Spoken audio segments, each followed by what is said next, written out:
BPL A play of নিশ্চিত করলেও টানা হার কিছুটা হলেও ভাবাচ্ছে রংপুরকে। চিটাগং কিংসের বিপক্ষে 5 উইকেটে হারের পর সাইফ হাসান জানালেন, জয়ের যে মোমেন্টাম তা হারিয়ে ফেলেছে রংপুর, তবে দ্রুতই জয়ের ধারায় ফিরবে বলেই তার বিশ্বাস। আর অন্যদিকে রাইডার্সদের টিম ম্যানেজার বলছেন, প্লে অফকে সামনে রেখে তারকা ক্রিকেটারদের দলে ভেড়াবে রংপুর।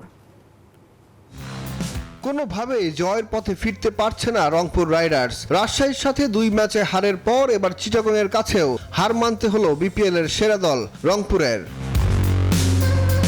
কিন্তু এমন হারের কারণ কি, এর ব্যাখ্যা দিতে গিয়ে ব্যাটার সাইফ হাসান বললেন, মোমেন্টাম হারিয়েছে দল।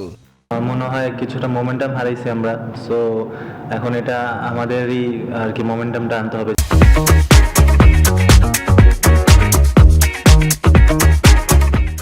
তবে দ্রুতই জয়ের পথে ফিরবে রংপুর রাইডার্স, বিশ্বাস সাইফের।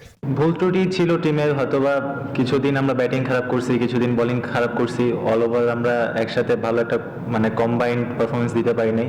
হোপফুলি নেক্সট ম্যাচে ইনশাআল্লাহ আমরা একটা কম্বাইন্ড পারফরমেন্স দিতে পারবো। অন্যদিকে টিম ম্যানেজার বলছেন, প্লে অফ সামনে রেখে বড় তারকাদের দলে ফেরাচ্ছেন তারা। Sunil Narine, Andre Russell, David Warner, Tim David ও আসিফ আলী যোগ দেবেন রংপুরের সাথে।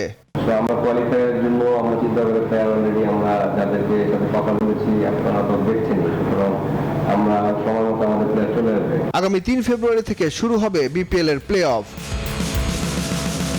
সুখন সরকার, নিউজ 24, ঢাকা।